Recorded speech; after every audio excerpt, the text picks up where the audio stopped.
దీర్ఘ సుమంగళి భవ.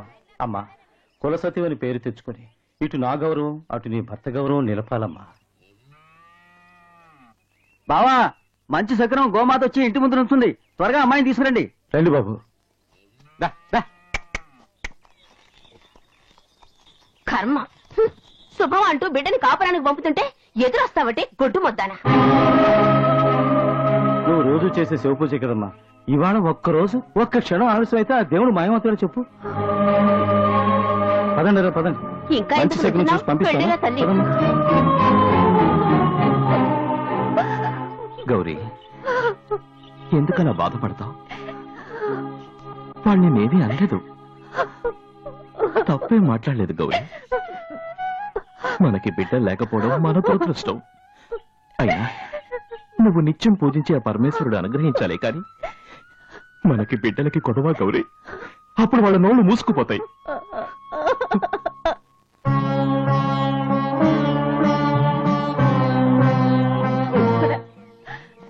నన్నెందుకు ఇలా పరీక్షిస్తున్నావయ్యా? చెప్పు చెప్పు స్వామి. స్వామి, మీ భక్తురాలు అంత వేడుకుంటున్నది కదా, పుత్రభాగ్యాన్ని కరుణించకూడదా స్వామి? తొలుత వారికున్న దోషమును నివృత్తి చేసి అనంతరం వారి అభీష్టమును నెరవేర్చెదను దేవి.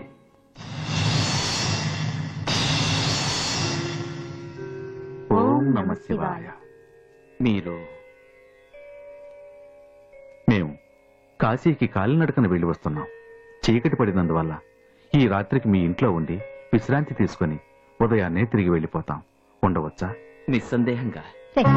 ఓం నమ శివాయ. కాశీయాత్ర చేసిన వారు దైవ సమానులంటారు.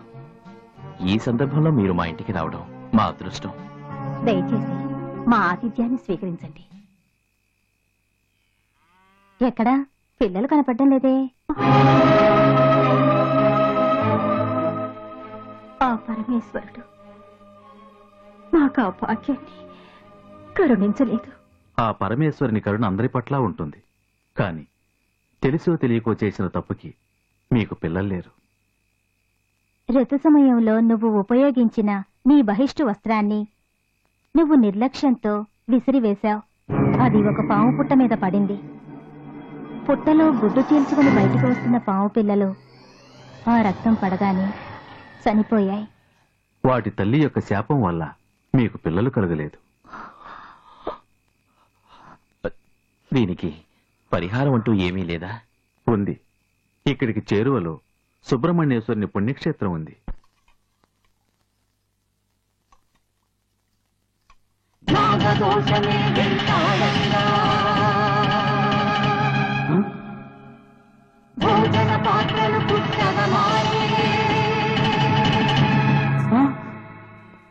బట్టలు పెట్టెలు పుట్టలు ఆగే, నిన్నంతా పుట్టలు ఆగే.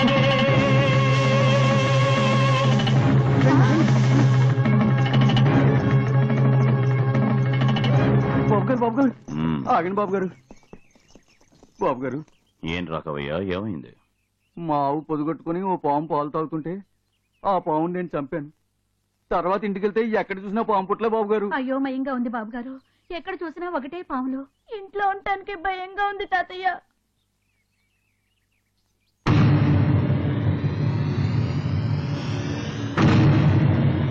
బ్రహ్మహత్యకు సమానమైన దోషాలు 16.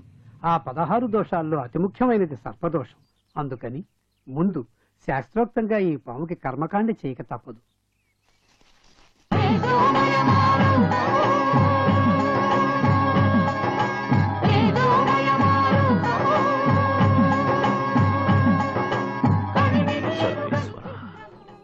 ఏమిటి స్వామి ఈ మహత్యం?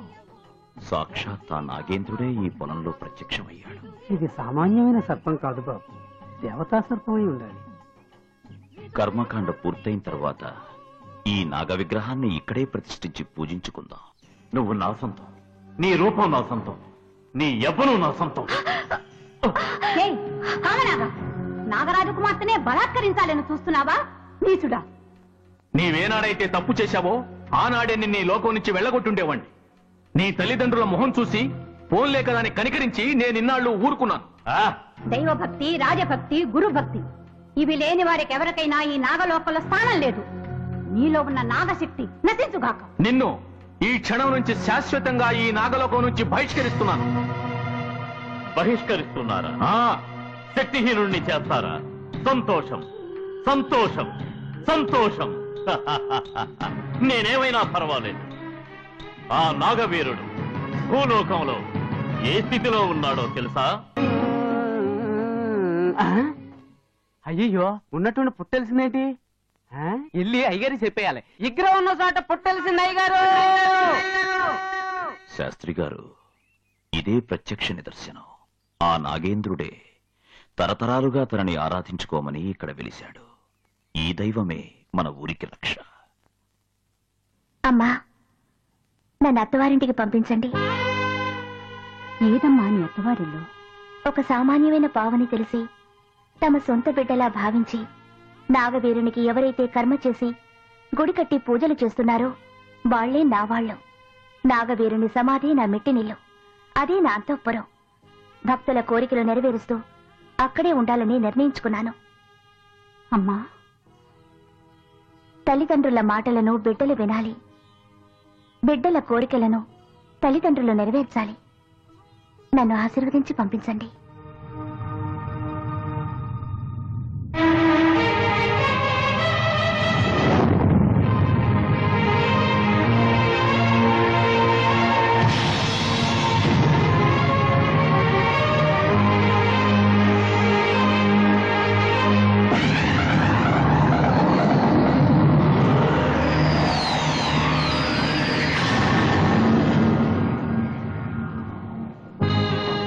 భక్తుల సర్వదోషములను నివృత్తి చేయుటకే ఈ విధంగా నాగసుందరి అక్కడ నాగదేవతగా వెలసింది. మీరు చేసిన తప్పును ఒప్పుకొని అక్కడ నాగసులను ప్రతిష్టాపన చేయండి. మీకు సంతాన భాగ్యం కలుగుతుంది. అలాగే చేస్తాం. దయచేసి మీరే ముందుండి ఈ కార్యక్రమాన్ని జరిపించండి. నాగదోష పరిహారార్థం నాగ ప్రతిష్టంచ గరిష్యతి. దంపతులు నమస్కారం చేయండి.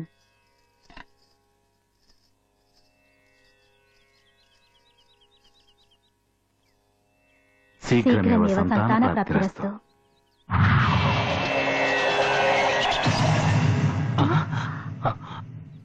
స్వామి, ఇప్పుడు ఆశీర్వదించిన వారు ఆహా, ఏమండి, ఎంత ఆశ్చర్యం!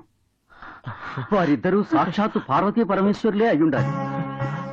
ఆది దంపతుల ఆధ్వర్యంలో ప్రతిష్ట జరిగిందంటే ఈ క్షేత్రం నిస్సందేహంగా మహాపుణ్య క్షేత్రం అవుతుంది. మీరిద్దరూ చాలా అదృష్టవంతులు. తప్పక మీ కోరిక నెరవేరుతుంది.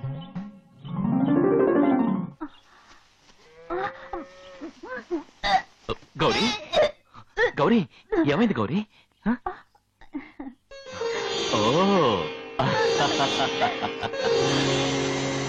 కదలకుండా పడుకో.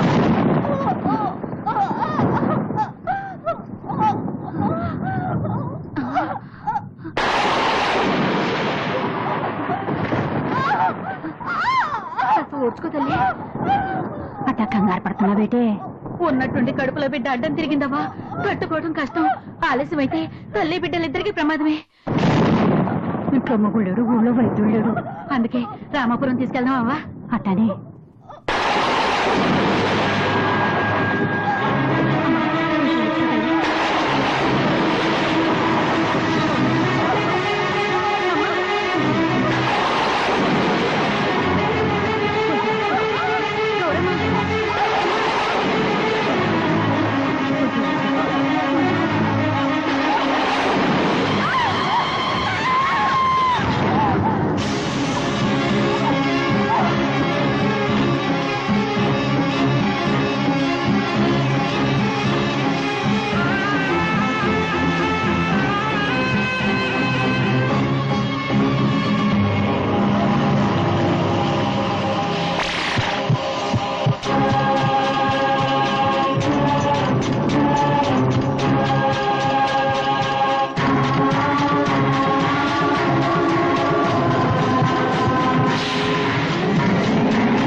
గౌరీ గౌరీ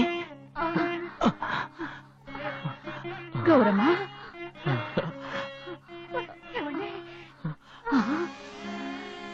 ఎంత ఆశ్చర్యం.